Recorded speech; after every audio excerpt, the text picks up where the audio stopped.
Alright guys, what do we have now with price of Bitcoin? Well, first of all, we touched almost like sub $8,000 zone, and everyone who is expecting the gap on CME futures to be filled is now celebrating the win, because you see, it was filled actually. Now is the question where the Bitcoin will go from this point. Well, if you remember, we were talking about this wedge or ascending channel as a possible bearish formation, and also people in the comments mentioned that we had the divergence on RSI, bearish divergence, and it was also on the daily time frame, not only 4 hours time frame. So nicely spotted, guys. Apparently I was pretty biased looking at the bullish side of the divergences, but in any case, what we have now is that this support line was broken downwards. We had this relatively high volume. Moreover, the previous resistance at 8,400 zone, which is supposed to be a support level, also was broken downwards, and the price doesn't seem to be wanting to stop. We constantly see red candles, although we had some pullbacks, but still lower highs and lower lows, with the exclusion of this very low point at below $8,000. Well, despite all the bearishness of the situation, I wouldn't be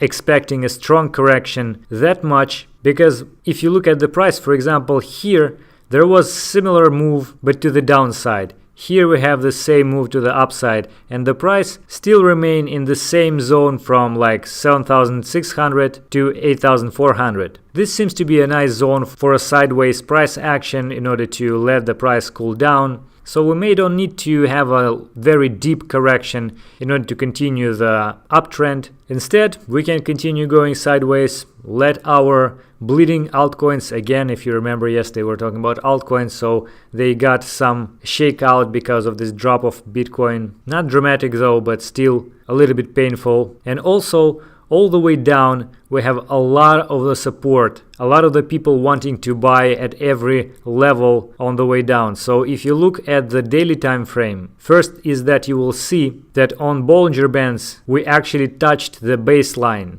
And pretty much every time we are touching the baseline on the rising trend, sometimes we actually go a little lower than that, but every time we are doing this, we start to grow again. Unless this is a much bigger correction, and in that case we need to switch to the weekly time frame. And on the weekly time frame, especially in the previous bull market, you can see that we reached a baseline as well, but this baseline is much lower than the baseline on the daily time frame. So at the current point, it is actually somewhere at $5,000. This is a huge correction. So actually I don't think that it is reasonable to expect that we will go there. Although again, if we will, I highly doubt that we can drop below that. Moreover, it probably will go a little higher to something like 5,500. And this was the zone which we were talking about for a while. And another reason why I'm thinking about this zone is that it is actually at the previous resistance area, which was on the way to the upside.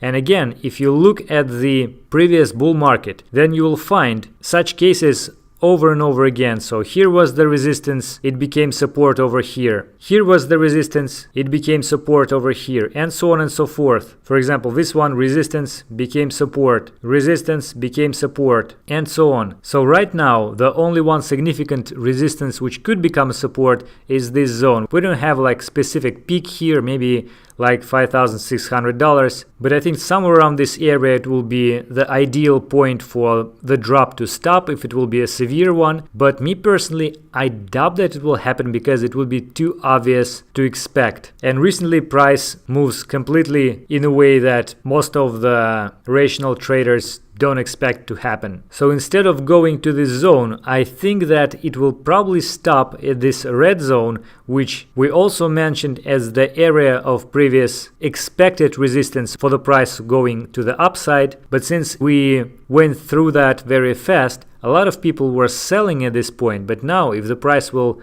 return to this zone, all those people will start to buy, trying to return their positions. So it's very unlikely that the price will be able to move through it. But moreover, a lot of the huge players out there probably understand that, and they wouldn't let the price to reach to this area. There is also this trend line over here, and if you look to the moving averages, then 100 days moving average is going upside to this zone. 50 days moving average is already in this red area. Also 100 weeks moving average is actually over here at around 6,700. So all those lines, all those levels would work as support, as a possible points for the pullback for the price if it will go down. So I really doubt that the price could actually even go below this area. So the closest level for the price as a support when we see at the previous resistances would be this small resistance over here, which actually already worked as a support, and this is $7,600. So in fact, I would define this zone between $7,600 and $8,400 as the zone for the sideways price action for the price, and I really doubt that it could go much deeper than that. Moreover, despite we broke this support line, despite we seemingly have a breakdown from this wedge, we still have this low lower than this one. So technically, until we'll not make a new low below something like $7,800, the situation is not extremely bearish yet. And me personally, since I bought last time something like $7,200, I probably set my stop order for that position at the area of $7,400 just in order to eliminate the chance of the price will go below this previous low, in order to collect stop orders, liquidate them, which are placed just below this area. So something like $7,400, $7,300 is my stop order as a signal for the price will go even lower. So I would try to find the new entry point